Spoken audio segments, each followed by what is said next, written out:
بسم اللہ الرحمن الرحیم۔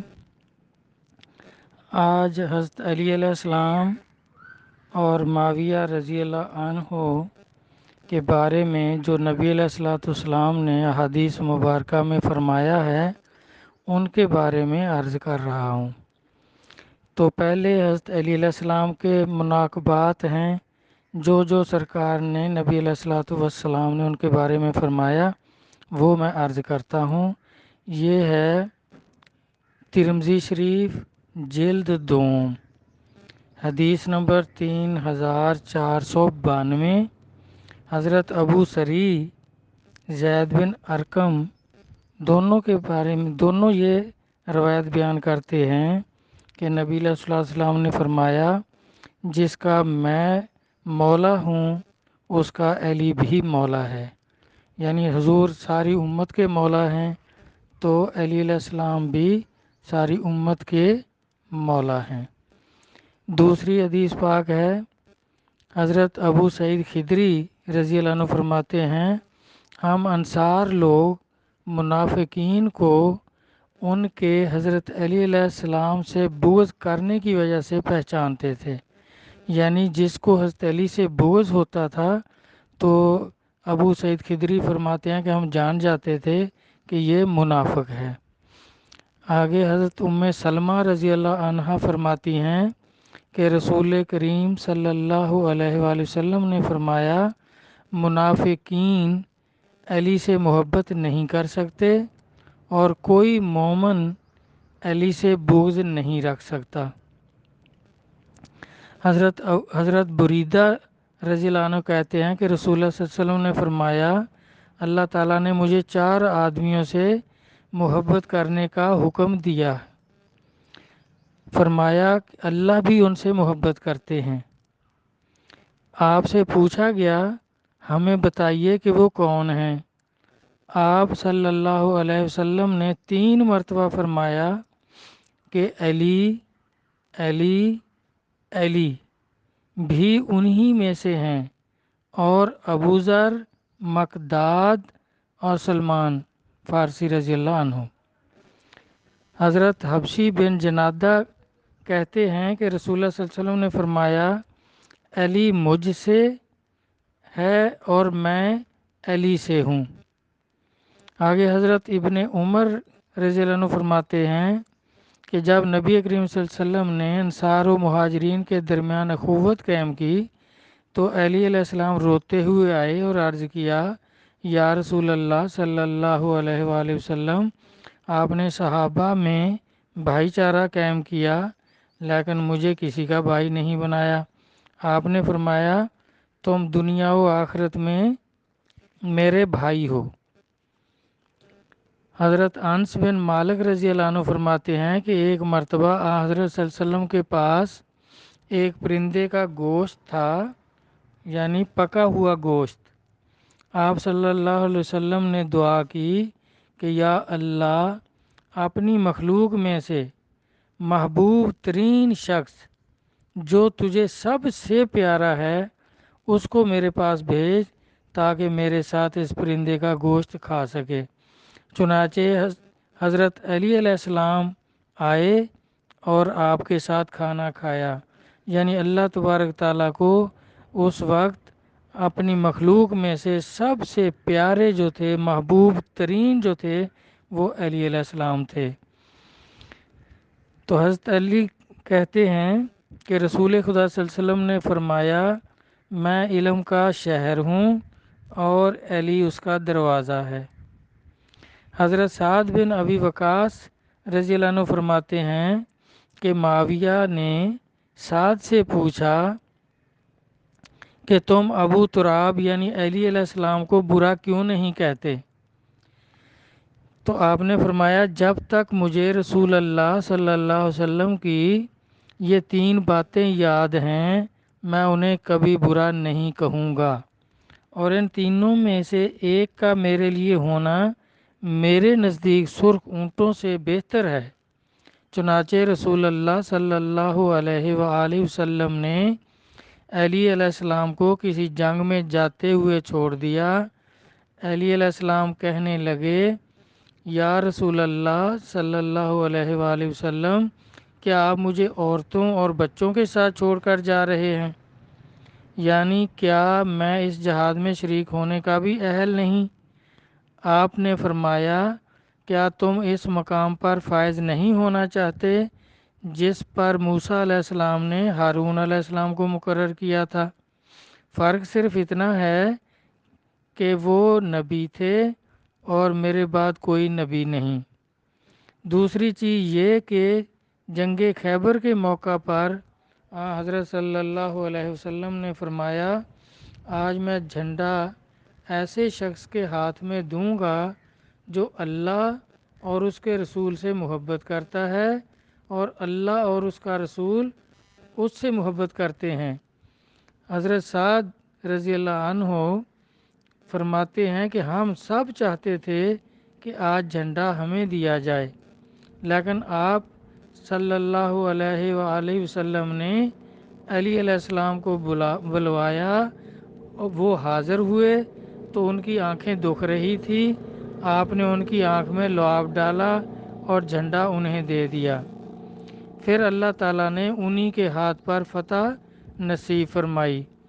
اور تیسری چیز یہ کہ جب یہ آیت نازل ہوئی ابناؤنا و ابناؤکم، تو آپ صلی اللہ علیہ وآلہ وسلم نے فاطمہ علیہ السلام، علی علیہ السلام، حسن علیہ السلام، حسین علیہ السلام کو بلا کر کہا، یا اللہ یہ میرے گھر والے ہیں، انہیں پاک کر دو جیسے پاک کرنے کا حق ہے۔ تو جب تک یہ تین چیزیں مجھے یاد ہیں تو میں علی علیہ السلام کو برا کبھی نہیں کہہ سکتا۔ لیکن معاویہ صاحب پوچھ رہے تھے کہ آپ ان کو برا کیوں نہیں کہتے؟ حضرت برا رضی اللہ عنہ فرماتے ہیں کہ نبی کریم صلی اللہ علیہ وآلہ وسلم نے 2 لشکر ایک ساتھ روانہ کیے، ایک کا امیر حضرت علی علیہ السلام کو اور دوسرے کا حضرت خالد بن ولید کو مقرر کیا، اور فرمایا جب جنگ ہوگی تو پورے لشکر کے امیر علی علیہ السلام ہوں گے۔ چنانچہ علی علیہ السلام نے ایک قلعہ فتح کیا اور بہت سا مال غنیمت جو ملا تو اس میں سے ایک باندھی وہیں آپ نے لے لی۔ اس پر خالد رضی اللہ عنہ نے میرے ہاتھ ایک خط خدمت اقدس میں روانہ کیا جس میں حضرت علی علیہ السلام کی شکایت کی۔ میں آپ صلی اللہ علیہ وسلم کی خدمت میں حاضر ہوا اور وہ خط دے دیا۔ آپ نے اسے پڑھا تو چہرے کا رنگ متغیر ہو گیا، یعنی آپ ناراض ہو گئے۔ فرمایا تم اس شخص سے کیا چاہتے ہو، یعنی علی علیہ السلام سے تم کیا چاہتے ہو جو اللہ اور اس کے رسول سے اور اللہ اور رسول اس سے محبت کرتے ہیں؟ میں نے عرض کیا، میں اللہ اور اس کے رسول کے غصے سے اللہ کی پناہ مانگتا ہوں، میں تو صرف قاصد ہوں۔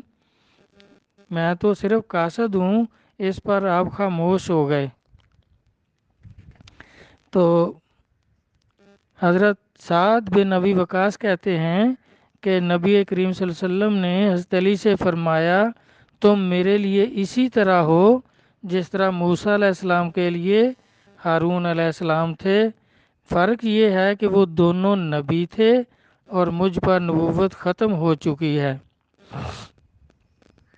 حضرت علی بن ابی طالب رضی اللہ عنہ فرماتے ہیں کہ ایک مرتبہ نبی کریم صلی اللہ علیہ وسلم نے حسن علیہ السلام اور حسین علیہ السلام کے ہاتھ پکڑے اور فرمایا جو مجھ سے محبت کرے گا اور ساتھ ہی ساتھ ان دونوں اور ان کے والدین سے بھی محبت کرے گا، وہ قیامت کے دن میرے ساتھ میری جگہ میں ہوگا۔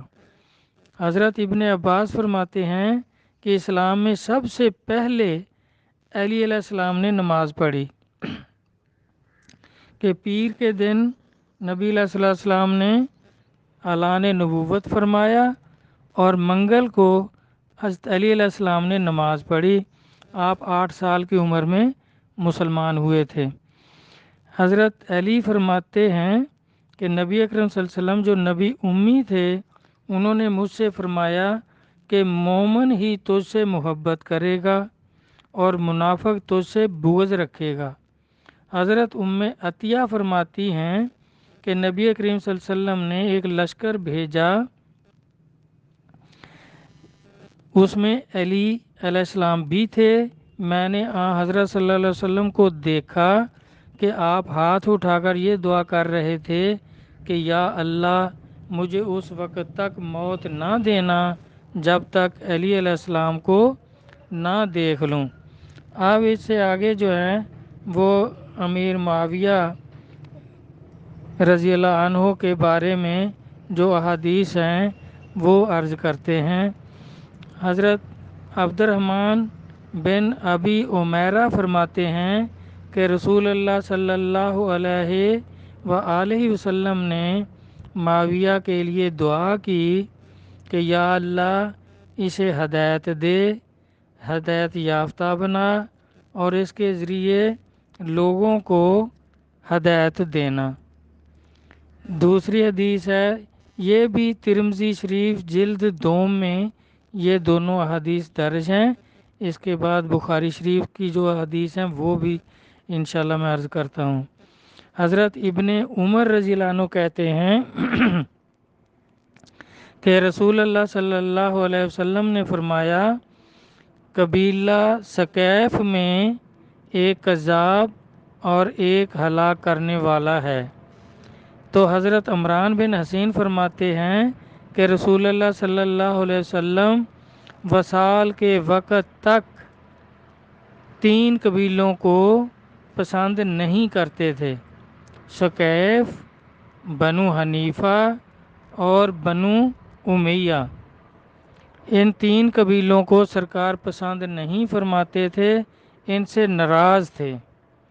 آگے بخاری شریف جلد دوم، اس میں حسین نے ان سے ابو حسین سے، انہوں نے سعد بن عبیدہ سے بیان کیا کہ ایک شخص ابن عمر رضی اللہ عنہ کی خدمت میں حاضر ہوا اور عثمان رضی اللہ عنہ کے متعلق پوچھا۔ آپ نے ان کے جو اعلیٰ اخلاق کا ذکر کیا تو فرمایا غالباً یہ باتیں تمہیں بری لگی ہوں گی۔ وہ جو شخص حاضر ہوا تھا اس نے کہا کہ جی ہاں۔ ابن عمر رضی اللہ عنہ نے فرمایا اللہ تجھے ذلیل کرے۔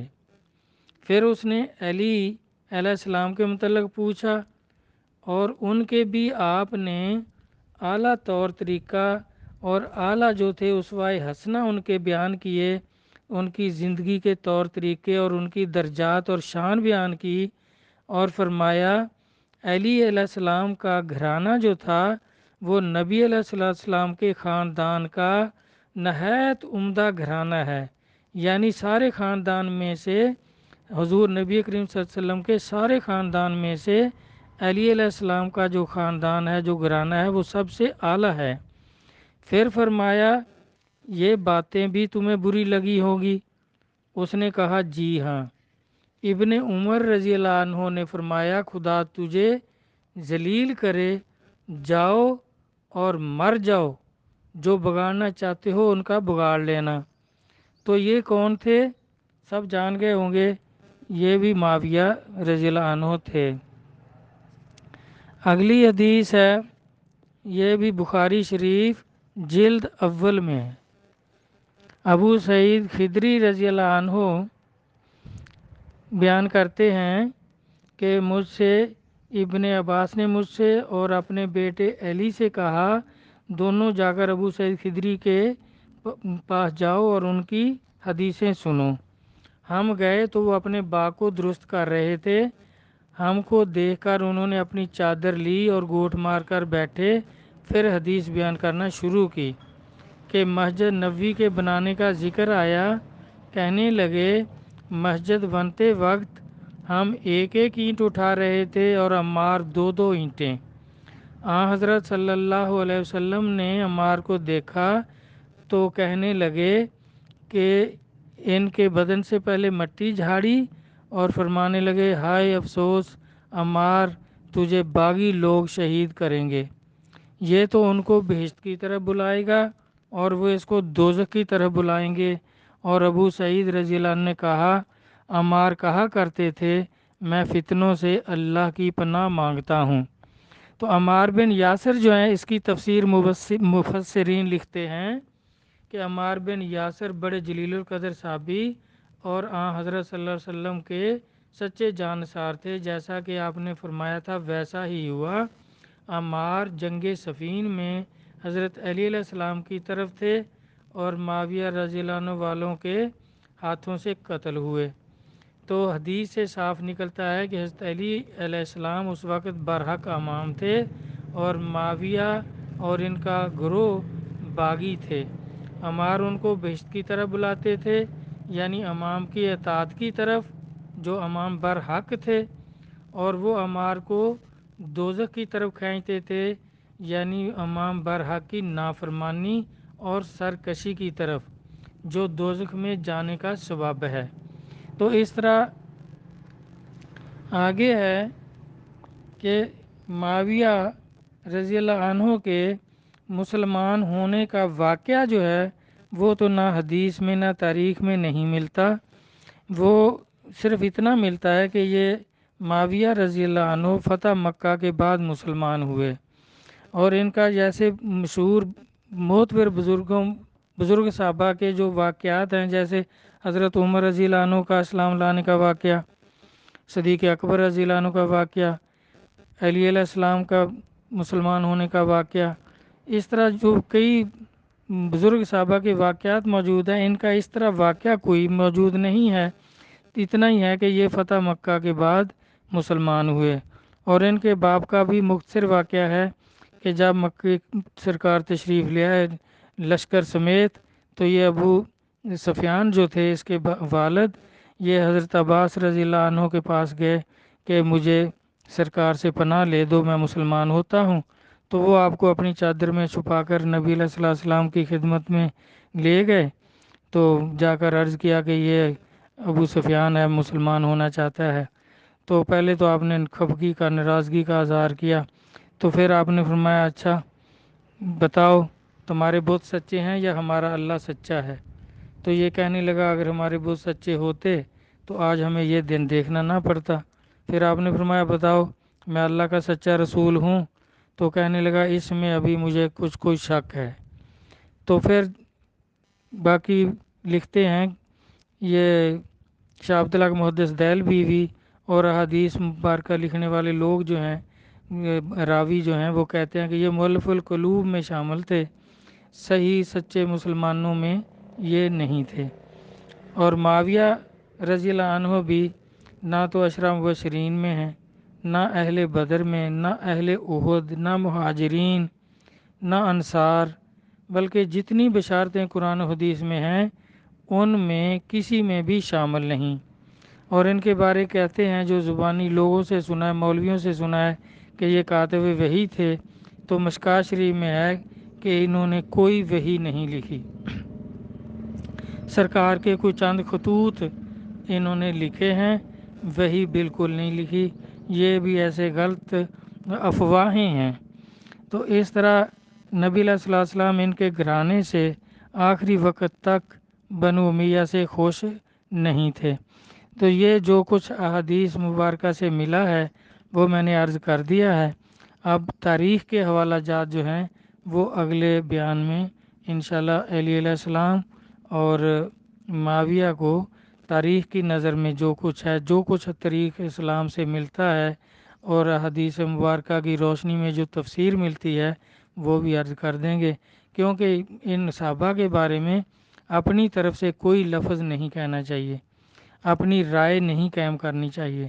جو کچھ نبی صلی اللہ علیہ وسلم فرما گئے یا اللہ تبارک تعالیٰ نے جو بشارتیں فرمائیں ان میں جہاں یہ نظر آئیں اس کے بارے میں وہی عقیدہ رکھنا چاہیے، اپنی طرف سے کسی بات کو نہ بڑھانا چاہیے نہ ہی گھٹانا چاہیے۔ ٹھیک، اللہ تبارک تعالیٰ سمجھنے کی توفیق عطا فرمائے۔ اللہ حافظ۔